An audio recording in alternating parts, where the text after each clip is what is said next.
you mentioned that you provide some diversity. What are the things that you look for beyond the job titles and degrees that attracts you to potential candidate? Maybe about 2 years from now, we really locked in on the emotional intelligence piece of an individual, right? Once we speak to people, I think empathy and kind of understanding and listening, those skills, if you can find that through some of those introductory conversations that we have with the candidates, I start to look at them a little different. Welcome to the Vision to Reality podcast. I'm your host, Kenneth L. Jenkins, and in each episode, I speak with industry experts, thought leaders, and innovators to break down the strategies, techniques, and methods that turn their ideas into reality. Whether your vision is to scale your business, build and lead a winning team, prepare for your next big career move, this podcast is for you. Let's get started and bring your vision to reality.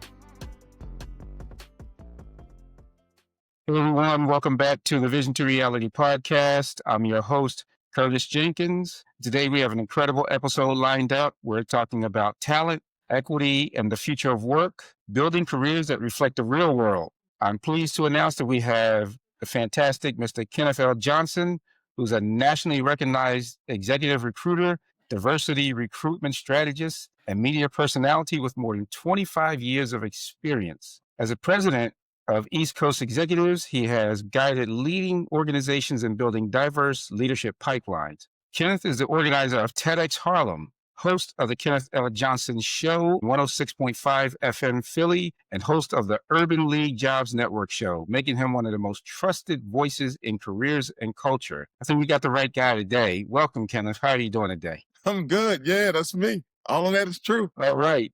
So why don't you tell me, how did you get to be all of that? Like, give me the story that brought you to being all that. You know, I won't say it's all of that, but I think the pieces are very much aligned in the work, right?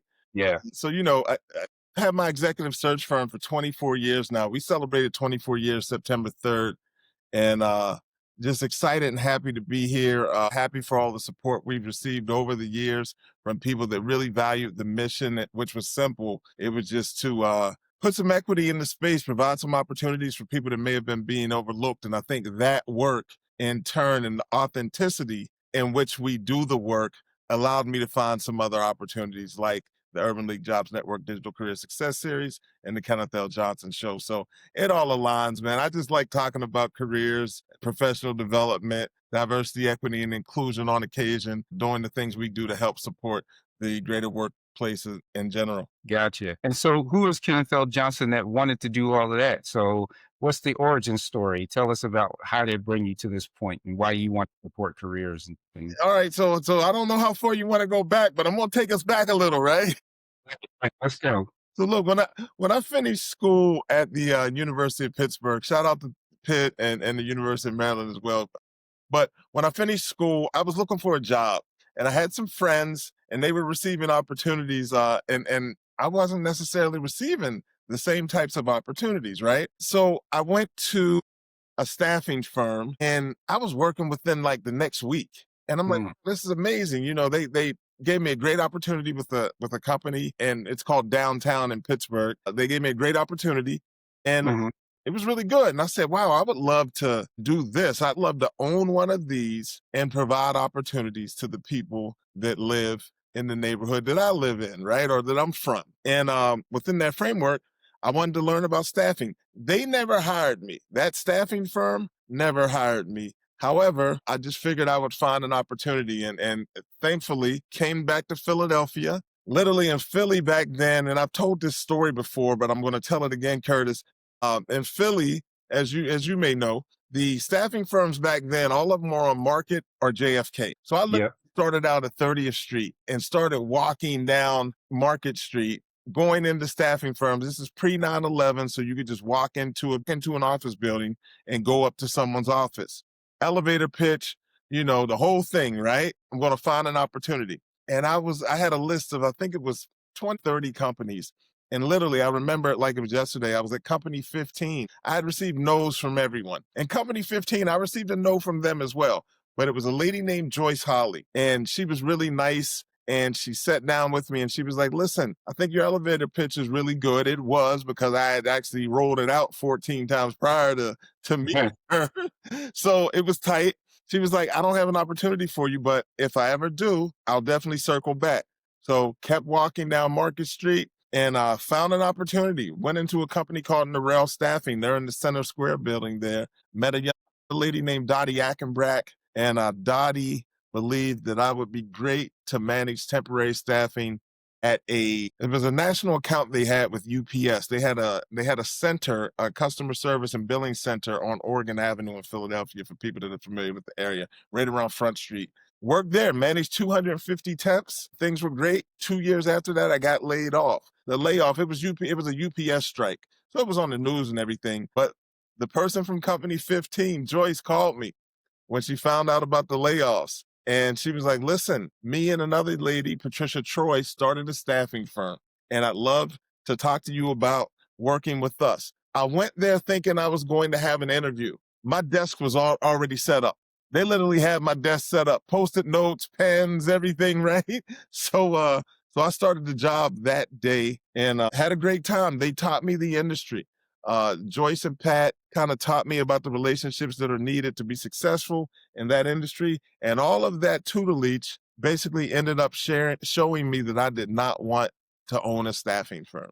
I didn't want to do that. But as luck would have it, our office manager, Janice Tallington, she introduced me to her brother. He used to come by the office to visit his sister. She introduced me to Robert. Robert, in turn, was working executive search for, I think, a company called ExecuSearch, located on Broad Street. In that same building was a gentleman named Bernard Johnson, who had a company called Urban Recruiters. Robert introduced me to Bernard. Bernard hired me to work at Urban Recruiters, and the rest is history. Worked for Bernard for a couple of years, learned that business, which I was very excited about the way executive search worked, and then branched off after a couple of years to start East Coast Executives. Wow. Man, I got so much out of that. It was a couple of things, but before I go into it, say more about East Coast executives. What does it specialize in? And who is your audience? Yeah. So our audience are companies that are committed to hiring the best talent. We just start seeing that I was of the belief that there was a lot of talent that was being overlooked because companies were very mundane in the talent pools that they typically recruited from. They Hmm. weren't expanding them. My offer to those companies was to expand the sourcing and the search into other talent pools, some of those talent pools being diverse talent pools. The thing that motivated the business was that so when I started East Coast Executives, it was just a straight recruitment firm. We didn't have a niche. A lot of our companies were financial service clients. I started out with Vanguard, JP Morgan, Wilmington Trust, and Wilmington Savings and Financial Services. Them were the four clients I started out with. I started out on September 3rd. September 11th, that was the attacks of 9/11. Lost all my financial service clients because Wall Street was, the world was kind of feeling the effects of that.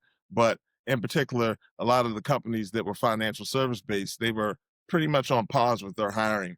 I was home. I was reading a Black Enterprise magazine, which is crazy we're having this conversation because I'll be at the Black Enterprise Excel Summit next week as a speaker. But I was looking at the magazine. They were talking about Kenneth Chenault being named CEO of American Express. Next, yep. I speak about this in my TEDx talk, The Face of Workplace Diversity, but that caught my attention because as I took a deeper dive into that, I realized that he was maybe like the third or fifth, I can't remember, CEO of a Fortune 500 company. And this is Hmm. literally 2003. Well, 2000, yeah, 2003. So, yeah, that was really strange to me. And with that being said, I'm sorry, '01. With that being said, I knew that there was a void in the game and there was a problem that needed to be solved. And that problem was that a lot of these recruitment pipelines were very homogeneous. And some of that was directly related to people that look a lot different than the leaders in those organizations weren't getting opportunities to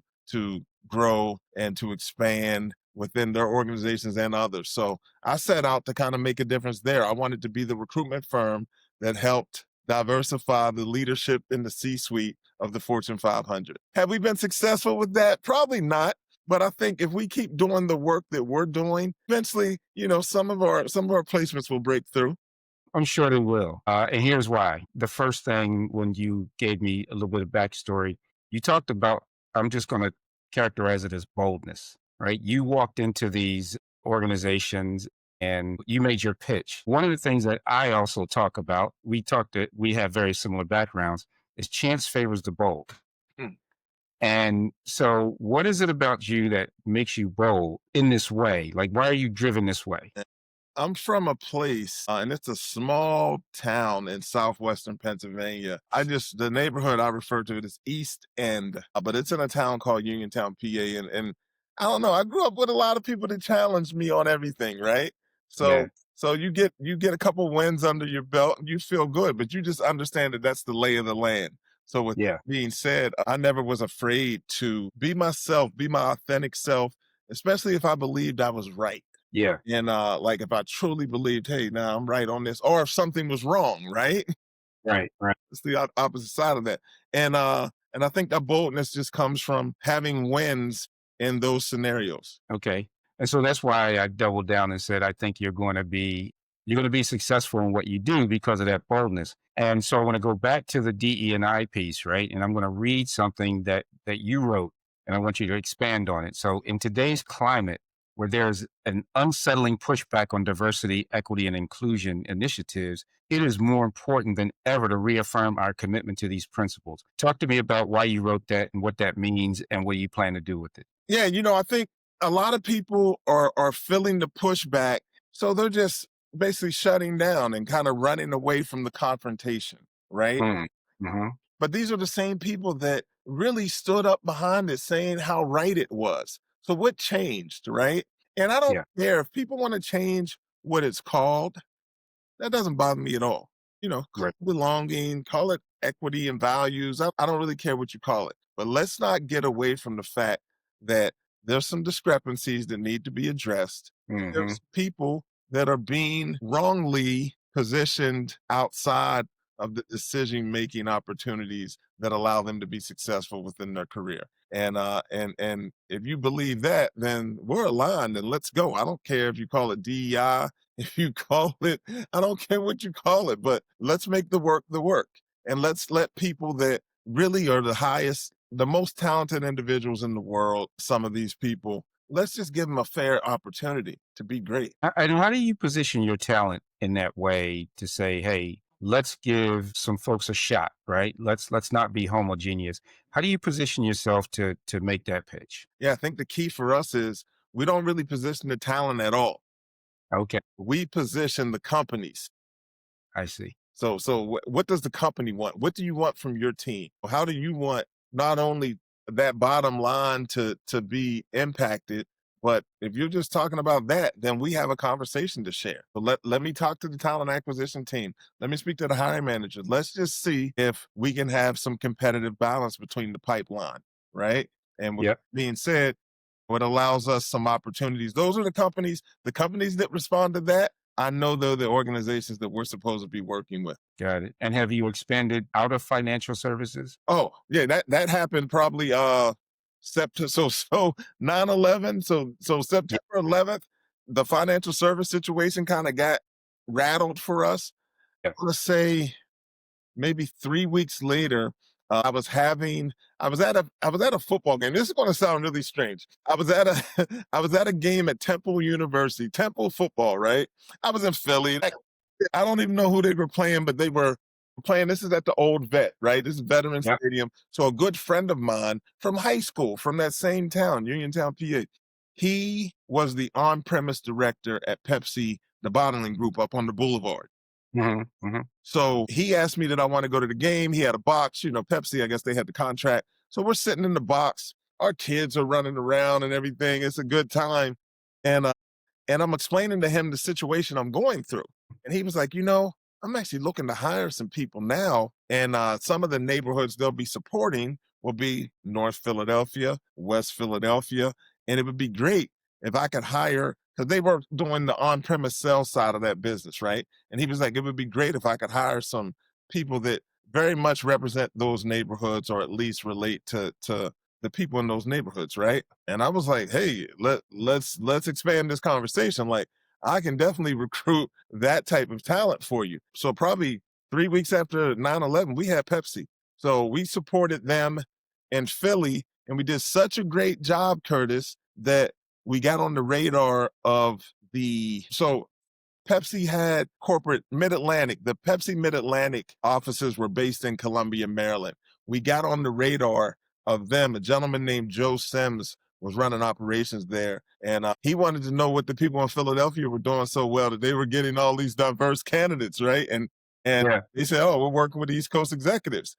So me and him met somewhere up near Sesame Place, right? And we literally had lunch, and he's like, "Look, I'm willing to let you work with the entire Mid Atlantic." So that was from like West Virginia up to northern New Jersey, and I mean we had all types of opportunities because there were operations facilities and things of that nature, and we just started working that, and through that work we just decided, well, maybe we should work with some other people, right? It doesn't have to be financial services. We just want to do the work, and that gave us a lifeline. I'll be completely honest.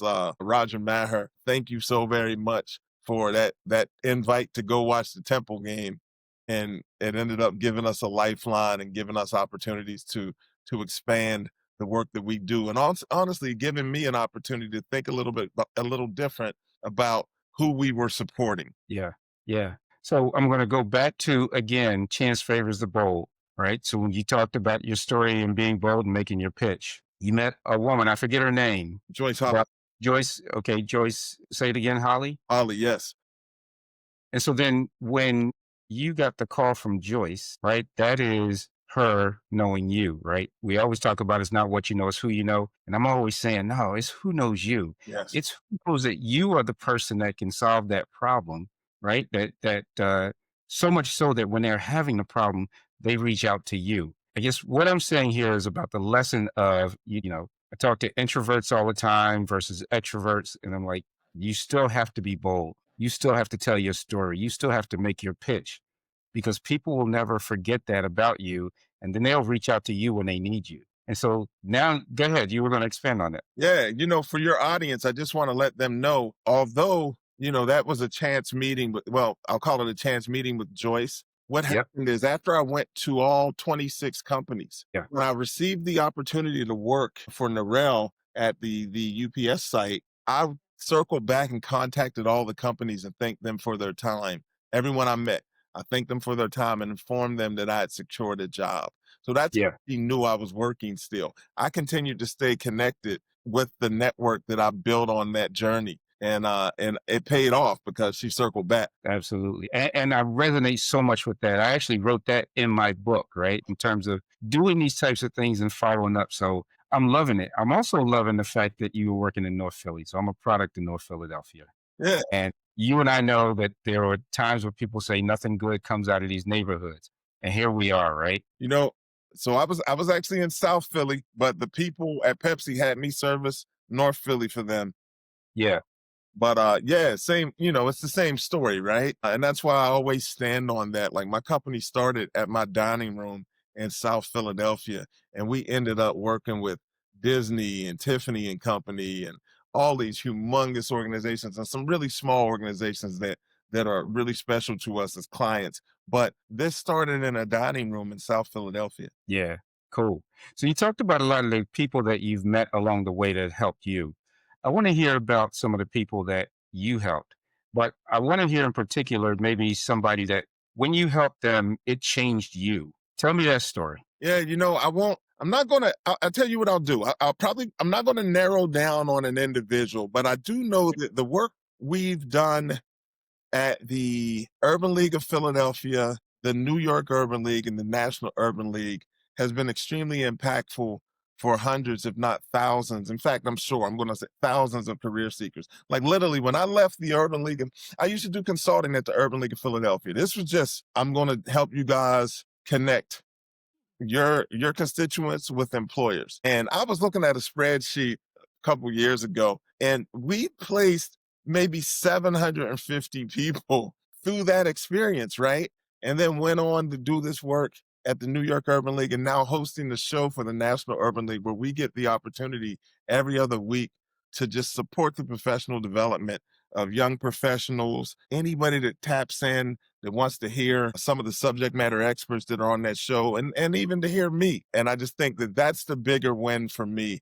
Yeah, there's some individuals out here that I believe we've made a difference with, but at scale, to be able to tap into a network that's directly aligned with who we are has been amazing. Got it. I'm hearing the sweet sounds of the city in your background. I was hearing it myself, but going, welcome to New York City. That was the background noise I grew up with. So it's all new. It's well, Welcome to New York City.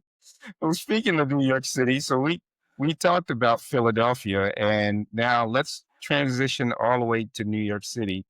And I want to start with what brought you to New York, and then I'm going to move into TEDx Harlem. So, what So, brought you to New York? all right, I'll tell this story. So, what brought me to New York, in all honesty, Yeah. my ex-wife is an unbelievable actor and Okay. got Lion King, Okay. and we have two beautiful children together.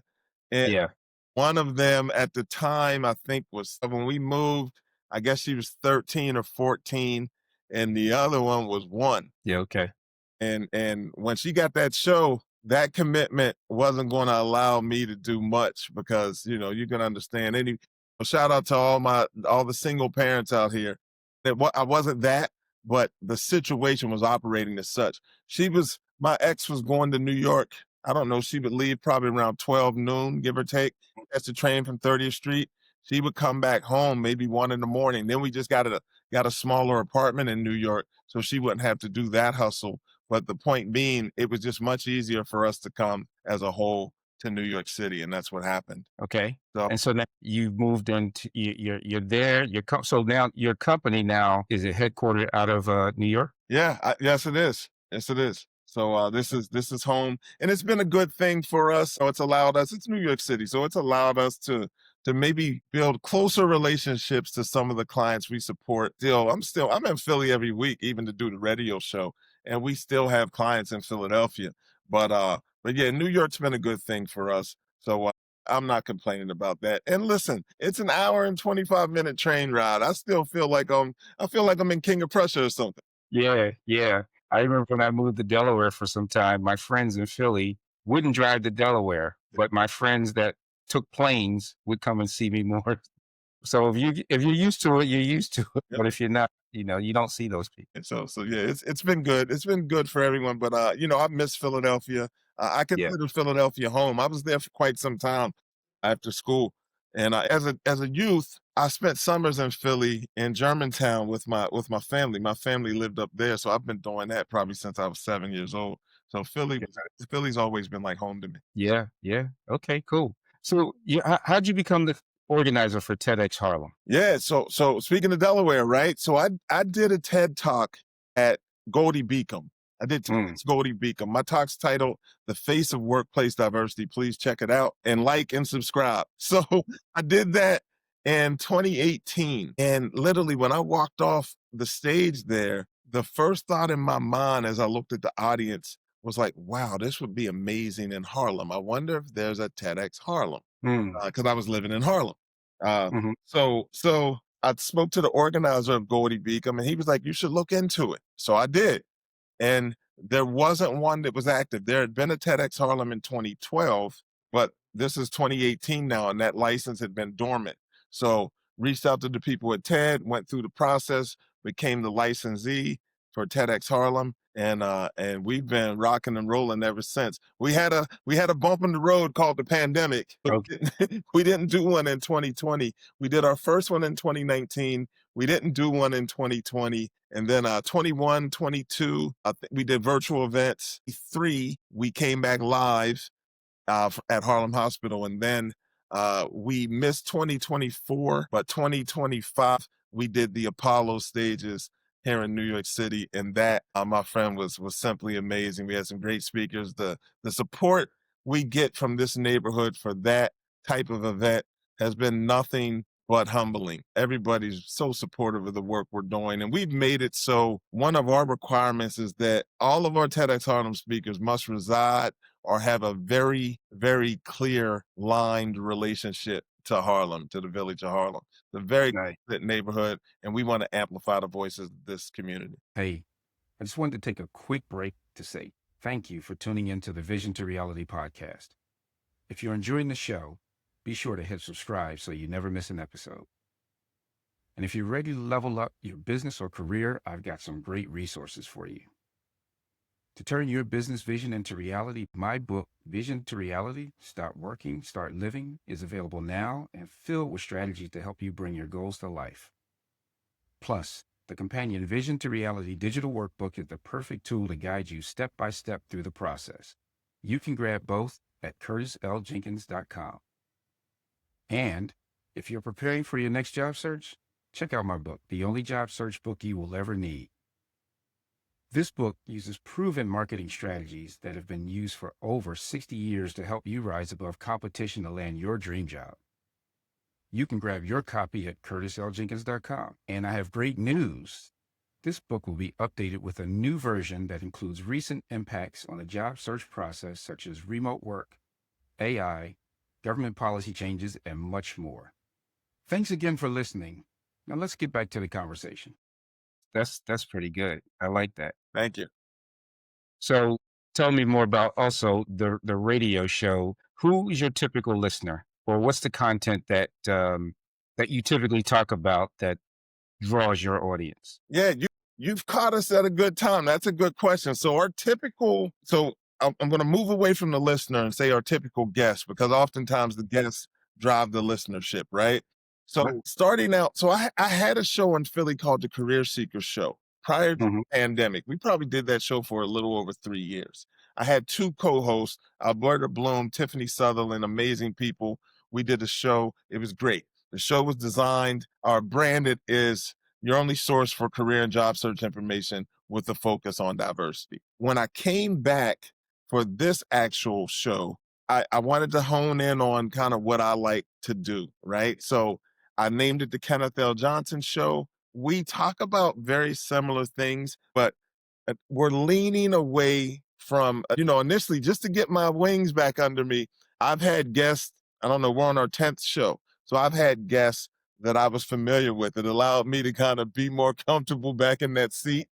Yep. Now, those guys have been career coaches. They've been workforce development leaders. They've been people that have books coming out around, career stuff, trust. We had Minda Harts. We had Nicole Smith.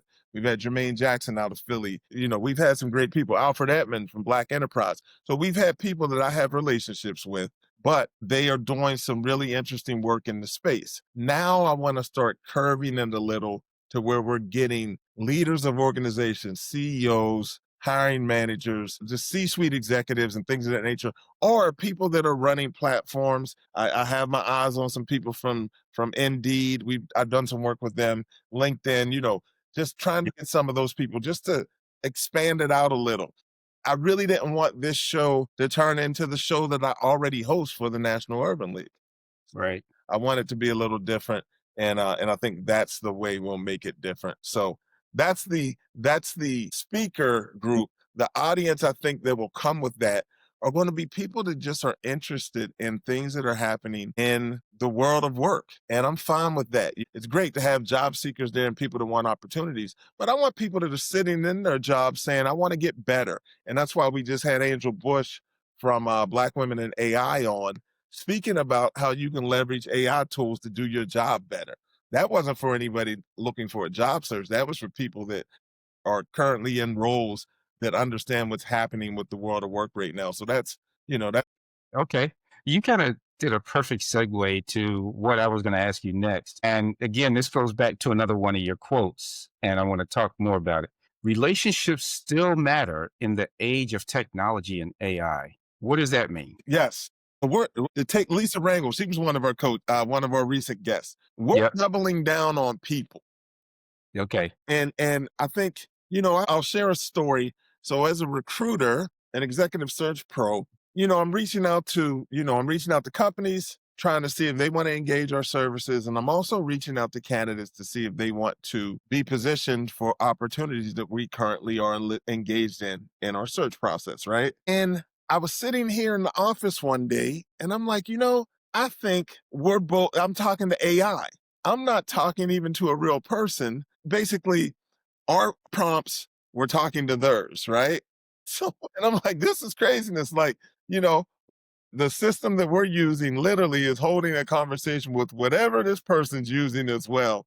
And I didn't feel comfortable with that. Yeah, we were behind it and maybe we were dropping things into whatever model you're using, Claude, GPT, whatever, like whatever it was. But we were having a conversation between two of those interfaces. And I'm like, I have to be better. I really want to know the person on the other side. I mean, we do a great job with search, but the reason we do a great job is because we've really decided to be the firm that shows up in the places where not only our clients are, but where the candidates are. And that's what I mean by the relationships. Can't build a relationship just always being virtual and talking through other mediums. You have to build a relationship sometimes through being outside and meeting people. So I'm a job seeker. I'm struggling with AI. I don't know when I'm dealing with AI. I don't know if I'm using AI the right way. I don't know if AI is what replaced me or is keeping me from getting a job. How would you have a conversation with a job seeker and the relationship with AI and how to make that relationship to their advantage? There are a lot of different tools that come into the space daily. Hmm. AI centered tools and resources. It's not going away. So I would tell them to run towards it and not Yeah. away from it. But that's not the reason they're having challenges in their job search. The reason they're having challenges in their job search may be multi tiered. Hmm. Really important that your resume allows itself to navigate the applicant tracking systems, right? Hmm. I think you need to have a solid resume, but also packaged with that, I think you need to do a lot of networking and also be extremely comfortable in your ability to tell stories that align you with the work of the organization that you're seeking to work for and how you would add value immediately. And I think, once you start piecing those things together, you'll have a successful search. And you can implement AI tools to kind of make that better. They can identify some subject matter experts that may be able to position you to tell that story a little better. They can identify people within the organization that you may want to connect with and network with that might help put you in front of decision makers. You can use the AI tools to do a lot, even if it's just checking through and telling you, hey, you dropped your resume in and you dropped your position description both into the field. Now here's what I think you should maybe focus on to align your skill sets on the resume more with the actual job description. So use it for your advantage. But at the end of the day, people hire people and you're going to need to be really comfortable telling your story. Do you teach people how to tell stories at East Coast Executives? Yes. So Okay. we have, if you visit the website, we have some programs on job search strategy, career coaching, things of that nature. So we do offer that. I'll be honest with you, it's not a big piece of our business, but it's a piece that's necessary. But anybody that's working with us, when I call and ask someone, hey, Curtis, I got a great I'm looking at your background. I had a great opportunity with XYZ company. If you have some interest, I think we should share a conversation and you circle back and we share that conversation.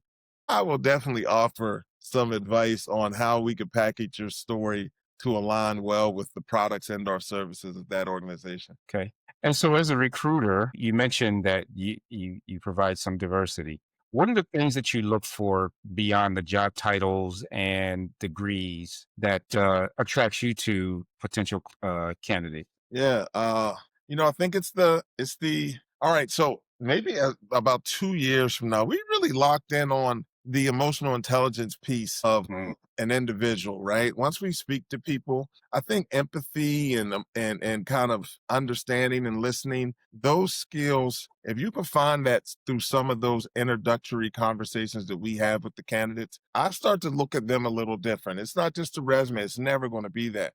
But if they Right. have some other things, continuous learning, that things that they can market to say, hey, of course, success in that industry. We do executive search. So it's rare that I can take somebody that's never done the job and basically position them for an opportunity with one of my client companies. It's really straight line. You've done XYZ here at our competitor. You probably could do it over here as well. But why do you want the job? And that's where we start telling the story and kind of position our candidates to be successful. Hope that kind of answered your question, but that's just how we do it. Gotcha. Gotcha. And so how do you also position East Coast executives to have, say, that marketing advantage? I mean, it's clear that it's DE&I, or I shouldn't say just DE&I, diversity, right? And you try to take them from being homogeneous. But what are the things that you say to them, to these companies that make them open up and listen to you and then become a client? We have a track record of success. Hmm. I've done this work for 24 years, and we've done it with some of the biggest companies in the world and some very mission aligned organizations as well. I think when we pitch our services or when we go out and do our biz dev work, the relationship's not company to company. The relationship is person to person. And Okay. you have to trust that we're going to add value and be successful and make things, provide them with some decisions to make around talent that can only improve their organization. And we're really good at that. And a lot of times that takes some conversations, it takes some trial and error, but we try to minimize that to the best of our ability by simply saying, listen, let us know what's not on this position description that you're looking for. And once we can kind of get genuine conversations around that type of stuff, we can go and identify the best candidate. So the companies that work with us, our selling point is simply we're really good at talent acquisition based on the relationships we've built. Most of the times people are looking for passive candidates. So if you want your talent acquisition team to just go to LinkedIn and start pulling people off of there and seeing if they're interested, that's fine. But a lot of the leaders I know, they haven't been on LinkedIn in months. Mm. So we're the team that says, you know what, we're going to just find who's best for this opportunity. And then we'll find a way to connect with them directly. And if it's LinkedIn, great. But a lot of times that's not where they're at. We got to find them somewhere else. And that's the work we do. And we do that really well. Speaking of LinkedIn, how do you find LinkedIn? It's changing. Mm. I've been a long-term user, maybe not as long as some other people. I don't know, '08, something like that. It serves its purpose. Right now, I don't even use LinkedIn Recruiter. I find it to be a really good platform. I like the people over there, so that helps, right? Like the people at LinkedIn. But Mhm. it offers a real value for us from a promotional standpoint. We can promote the work there to people that have their eyes on it. So I think LinkedIn has really added value for us and our ability to promote what we do for people to be able to immediately connect with me or anybody from our team and say, hey, we're interested in your services, or at least having a conversation about your services. So we're the recruiter that probably reverse engineers it. Okay. All right. So if I'm a hiring manager, right? I mean, I'm going to go to LinkedIn, of course, but I increase my chances of getting the best talent if I not only use LinkedIn, but if I connected with a person like you. Yeah, I think you should have a multi-tiered approach, right? And that's fine. But yeah, I think, and we're going to use some other sources. I'll tell you now, our best placements typically come through our referral network. And I'm calling it a referral network, which might be a little too advanced for it, but we've done this for 24 years. People return our phone calls. Well, people return my phone calls. People accept and reply back to my LinkedIn messages. And a lot of times we have people in our database that are leaders in the spaces in which we recruit. An example, we were working with a company in Philadelphia, and they were looking for a director of architecture, and I can't remember the complete title. There was another piece to that title. All right, that was fine because we were connected with the president of the African American Association of Architects, Mhm. Philadelphia, right? So that was a straight line call.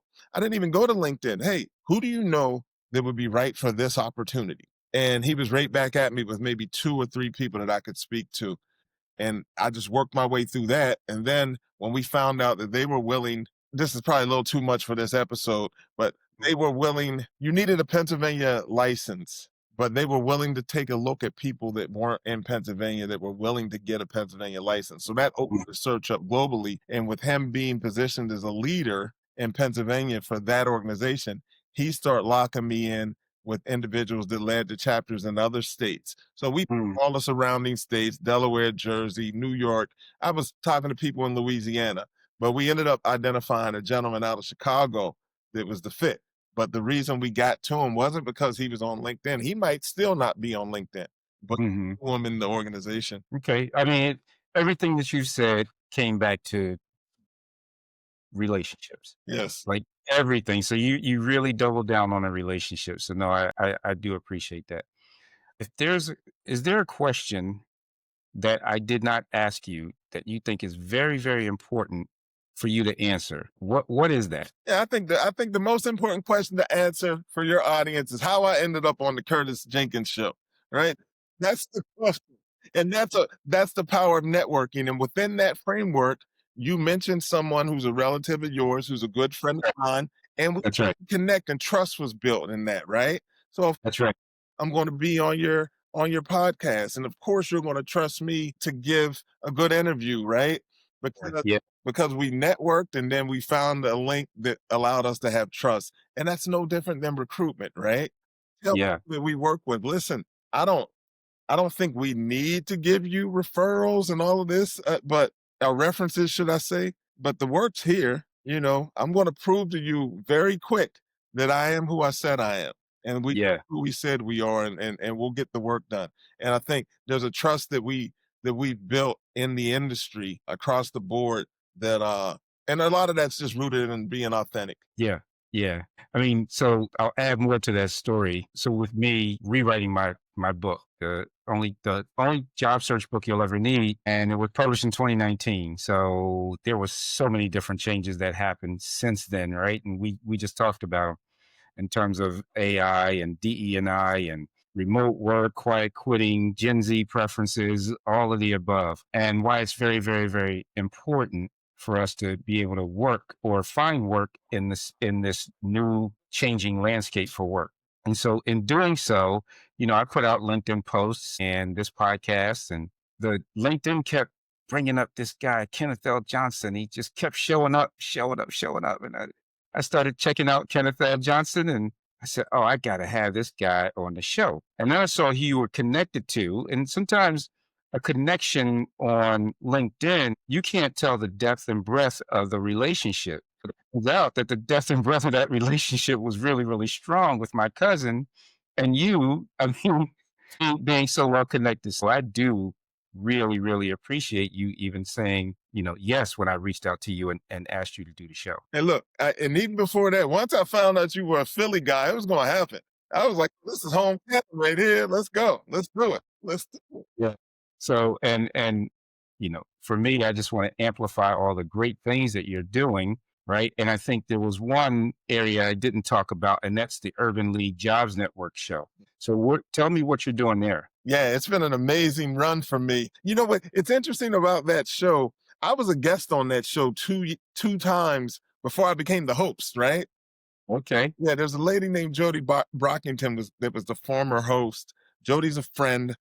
Well, no, what she has FOJs, Friends of Jody. So I'm a FOJ, right? So I'm going to give her that. But Jody had asked me to be on the show maybe two or three times prior. And then when she wasn't going to be doing the show and they were looking to transition, they reached out to me and asked if I'd be interested. So I think it was myself and two other people that they were looking at. I've never told this story. So, so Urban League is in New York City. Now they're in Harlem. They're literally like 8 blocks from my house now. But at the time, they were in down at Wall Street. Hmm. The two other people that I think they approached about hosting the show, they asked all three of us to host an episode of the show, and they were going to make Hmm. a decision based on that, right? Yeah. So I was the only one that lived locally in Okay. the city. So my trump card was, hey, I'll come host the show from your offices. And Okay. I think that meant a lot. I think I did well. I was good, but I'll host the show from your offices and let's see how it goes. And I had the radio show going and everything. I was prepared. I was the choice. Like Okay. I hosted that show from Alaska that day, but I was the choice. I think I was the right choice because I've been hosting the show for 6 years now. It's an amazing program. Again, I get the opportunity to spend an hour every 2 weeks with some of the most talented people in the world. We just had Damali Peterman. She wrote the book Negotiating While Black. She was on the show last week, right? Mhm. We've had Minda Harts on the show. She's from the Memo, and now she has a book out called Trust. We've had some of your fellow Philadelphians on the show that have been amazing, but we've just put so many people. Stephanie Humphrey, Tech Life Steph, she's out of Philly. Yep. Yep. He's been on the show. We've really had an opportunity to highlight some amazing individuals and not only share their stories and their expertise with our audience, but also to amplify their voices in the greater space that is the National Urban League. So it's been a great time and a good run, and it's allowed me to meet some amazing people that work for that organization. I'm grateful. Man, listen, I don't know who the other choices were. I just know you were the right I choice. was the right choice. I was the right choice. Hey, Curtis, they asked me, they said, "Hey, do you think you're going to be able to get guests for the show?" I'm like, I'm a recruiter. This is what I do. I'll definitely be able to get guests. Give me the topic, I'll find the people. And unbelievably, so many of those people have been from directly from my network. Yeah.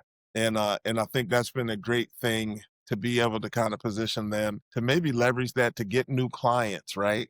To leverage Yeah. it to promote their book or promote a service that they offer. All of that comes with the territory. So every time we have a guest, they're really grateful for the opportunity. And we make it very conversational like this is today. I try to make it a light lift for the guest, but based on who the guests typically are, they're going to give 100% and make it a special occasion. So with that being said, we're excited. We got one coming up on the 15th, I think it is, which is next Wednesday. I don't know when this airs, but I'm excited about it. It's your people.